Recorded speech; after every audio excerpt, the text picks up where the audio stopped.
Hey guys, welcome back to Real Estate Nightmares with Miguel and Carlos. Today we're going to be focusing more on flips and kind of running your numbers, taking accountability. I think it should be a pretty good one. Carlos, you ready? Oh my God. What wackiness do we have in store now? Show me. We're gonna see some people lose money. You know, this is one of the things that you have to always look out for. What I like about the videos that I got queued up today is that it kind of shows us different ways where you can get it wrong. When it comes to flipping a house. You've heard me say this before. I do not recommend this as a real estate investment strategy. But if you're gonna do it, then we should probably be talking about it. So, we can jump in whenever you're ready. All right, I'm ready. Let's do it.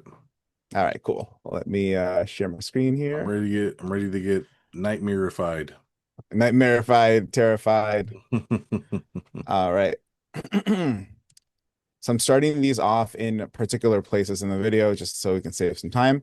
So this is Transform Real Estate. She's discussing a $50,000 loss on a flip. This is the part of the video where she kind of goes over the numbers. I really want to harp on this because it does show kind of how things can escalate until the point where you don't make any money, right? So here we go. Instead, I had to bring in an equity partner for the very first time. If you are wondering how you can leverage a private money lender or an equity partner to flip houses without using your own money, check out this video. At the time of purchase, my estimated after repair value was $1.5 million, and the initial rehab cost was $85,000. I love how she breaks this down. So we're talking about our ARV, so how much we're planning on selling for. She's already deducted the real estate commissions associated with the sale. She has a closing costs already, like all of her numbers are already in place before she's even gotten into the property, right? And so this is an excellent way to start, but we can still see, even if you have an excellent start, you can still lose money in the My back end. estimated hold time was 4.5 months, We'll do which includes the 1 month of this. free rent back. And the estimated profit was $130,000. Based on my agreement with the equity partner, he's going to fund 10% of the purchase price in exchange for 10% of the final profit. Once the construction started, I started to notice some details of the house that I didn't pay attention to. For example, in the sunroom turned into addition, the wall texture is very rough and it's different from the wall texture that didn't operate very well. So our original renovation budget of $85,000 had to Boom. So we went from $85,000 to $97,000 for the renovation, right? So we just lost $10,000 right there because she missed two things during her initial inspection before she bought the house. We haven't even broken ground yet. We haven't even actually started fixing anything. We already lost what, 13,000. So increase to $97,000 to cover all these additional costs. And the estimated profit went from $131,000 to $119,000. When the construction is almost done and we cleaned up our front yard, I started to notice because the entrance of the house is on the side. On your way from the front yard to the entrance, you pass by the neighbor's house and you could see the neighbor's side yard because part of the fence is missing. The neighbor's side yard is not the prettiest, so I decided to install new fences to cover it up. I'll stop this right there. So from what I saw in the video, that isn't the kind of thing that you should probably be spending money on once you're at that level of the renovation, you're at that point in the rehab.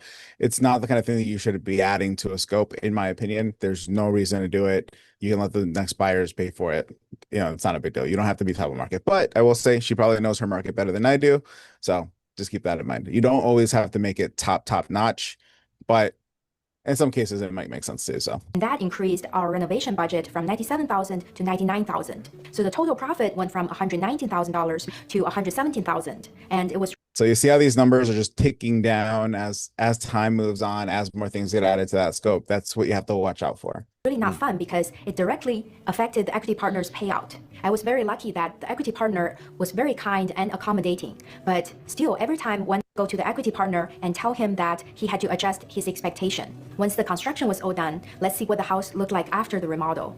We repainted the exterior and put in sod. So we're just gonna jump through here real quick. Subway tile backsplash. Master bathroom is still small. Very nice house. To see if we can get back on buyer's radar, but no takers. So let me move that back. $5 million. Good on buyer's Lord. radar, but $1,000. So she was saying the original list price was 1.438, and they jumped it up to 1.88 to try to make back some of the costs that they had spent on this extra stuff. Range. I realized that the longer that the house is on the market for sale, the less that buyers are willing to pay for it. So I decided to make another big adjustment to get the house sold as soon as possible. So we dropped the price to 1.35.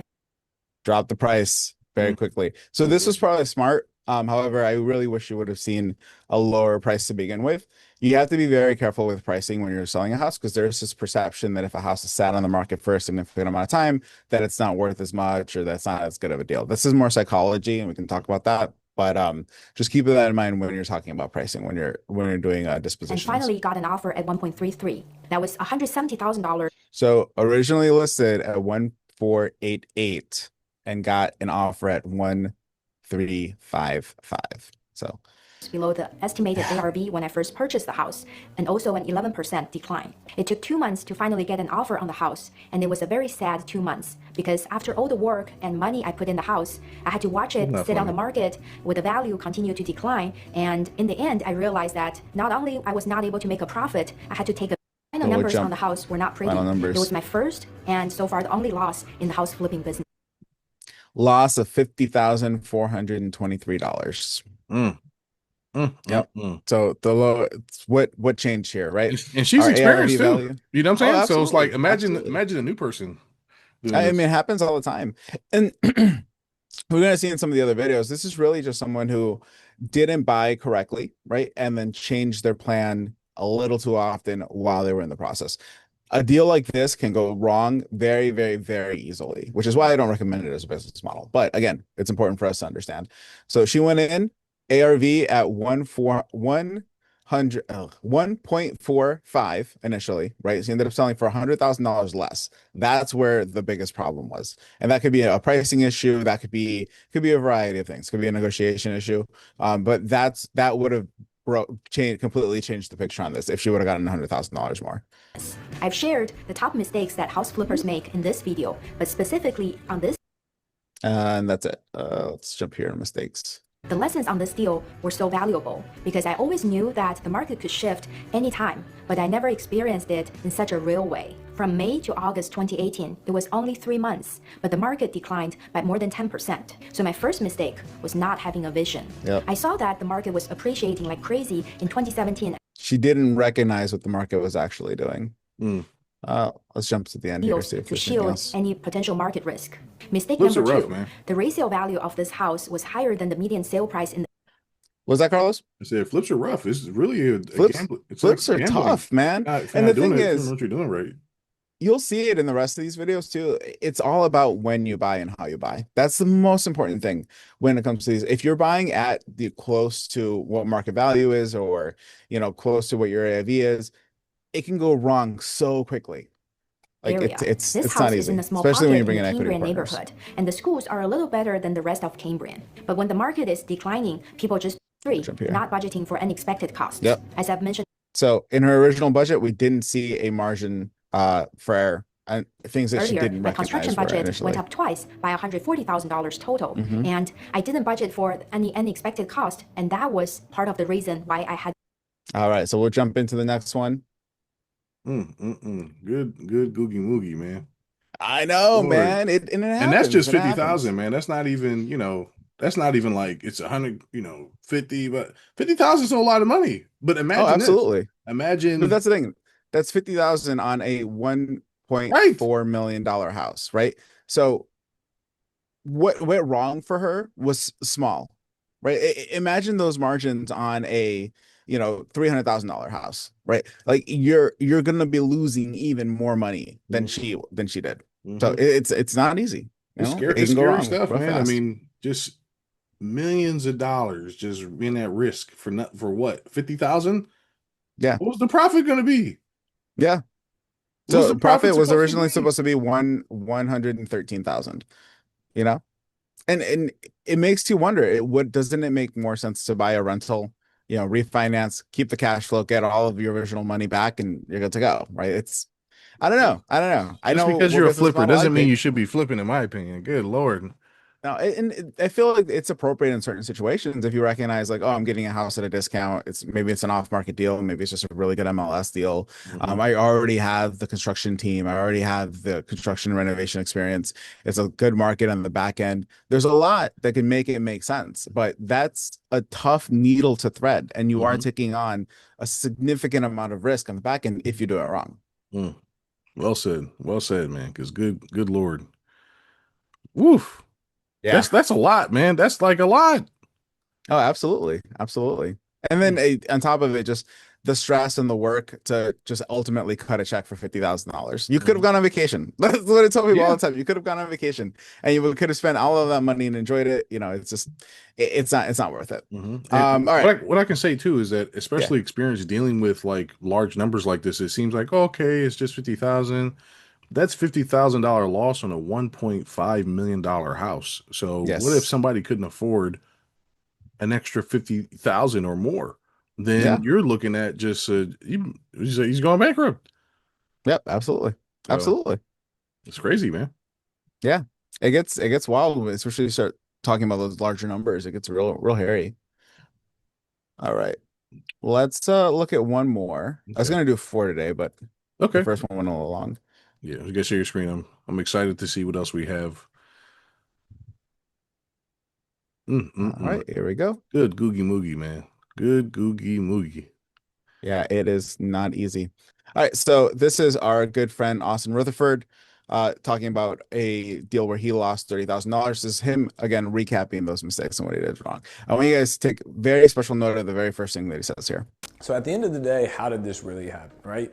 I got lazy and bought a house that you shouldn't have bought, right? You can never fix a bad deal, right?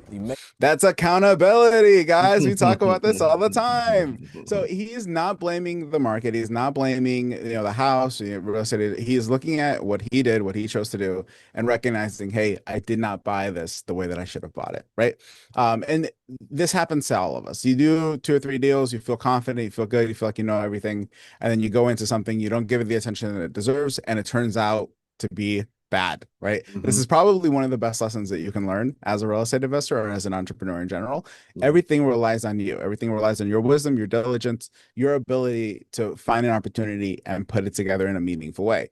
And so when you don't do that, your results speak for themselves. So let's keep watching. Make your money on the buy, you realize it when you sell. So our exit was the hedge fund. There was no other Let me buy go back to buy, what you right? said. You can never fix a bad deal, right? You make your money on the buy, you realize it when you sell. So our exit was the hedge fund. There was no other exit strategy, and the hedge fund backed out. So we got stuck holding the bag. So on this deal, probably going to lose $30,000. Hopefully not a bunch more. It might be more than that. Might keep it as a rental. Who knows what's going to happen at this point? So I will give you an update once we decide what to do with this property.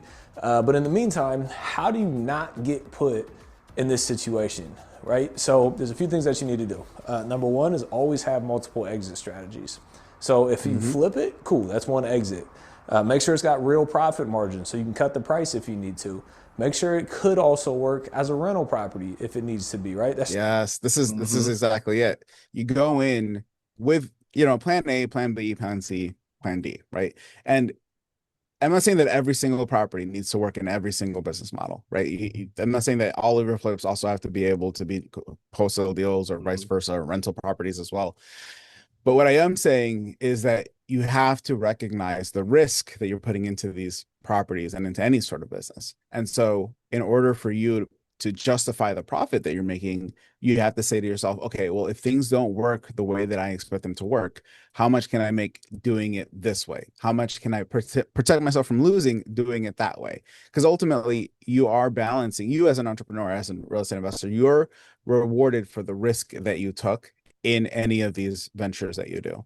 However, you're able to mitigate that risk because you have control over the asset and because you have an understanding as to how to effectively be a property manager, a construction project manager, a house flipper, what have you. Yeah, risk, guys. I agree, man. Just on this, like I remember first starting, I remember hearing that, oh, you got to have multiple exit strategies. I'm like, what the heck is that? I was like, what the heck does that even mean? It means you got to have a plan, multiple plans. Yes. For what you're going to do with this, just in case your original plan doesn't work. And even technically potential rental right there is a exit plan as well. But it's just, sometimes you get so greedy, you don't know, or you get overconfident. Like, it's just so hard. Like, it's so easy sometimes to think that we're all this guru kind of person. And then, boop, you lose money. You're like, okay, maybe I was overconfident. Like, okay. It's a reminder. Yeah. You're like, okay, Cool. All right, we can drop this one right here. I think we've Okay. seen enough. Do we want to watch some more? Nah, we'll save it for next time. Okay. Man, I mean, I know we're closing out, but just to 50, 30,000, 100,000, some people go bankrupt. I mean, there's like a lot worse scenarios that can happen. Luckily, these people totally. are educated, so they only lost 30,000 because they're educated. So imagine if you weren't educated and this happened. It's like, yeah, what do you do? Like in that situation, it's scary. It's a really scary situation to be in. I mean, that's what happened to a lot of people in 2008 and around just in general. And it just goes to show you that you have to show up for yourself. The guy said he was being lazy. You just got to show up. That's it. You got to show up every day, show up ready to work, show up ready to do what you got to do, and just keep it going as long as you can. But you can't be greedy because it's very easy to be greedy in real estate. The prices are getting higher for things. And if you don't know how to go into that deal creatively, or if you don't know how to do the deal the right way, then you're going to get screwed. You're going to get screwed. Oh, totally. It's just a matter of time before you get screwed if you don't know what you're doing. And everybody thinks this is, like, I guess back then it was like on easy mode years ago when bank financing was easier, but it's different now. So, and the thing is, as the market changes and the, both the financial market and the real estate market, as the market changes, people will adapt, people will find new strategies, people will find more effective ways to do it, which is why it helps to be part of a community. And that's what we do here at PTI. But beyond that, there are also new ways to get it wrong. And you can hear about the interesting new investment strategies someone's taking on, and especially if it's a new idea, there is a new way that no one has anticipated yet for how you can mess this up. And it is, as we saw from experienced investors, it is easy to mess up. It is easy to mess up. It is hard to get right. So yeah, I encourage you guys, if you have mentorship in your life, if you have someone that you can look to for guidance when it comes to this sort of thing, please lean in on them. Otherwise, reach out to us at PTI. We'd love to have you part of our community here as we learn to be better landlords, better flippers, better property managers. So yeah. Awesome. Well said. Thank you. All right. So we're going to wrap it up. Yep. See you guys in the next one. See you guys in the next one. Well, thank you for joining us for Real Estate Nightmares. And stay away from the nightmare scenarios. All right. Yeah. Wake up. There you go. We'll put it that way. All right. Catch you guys then. Bye.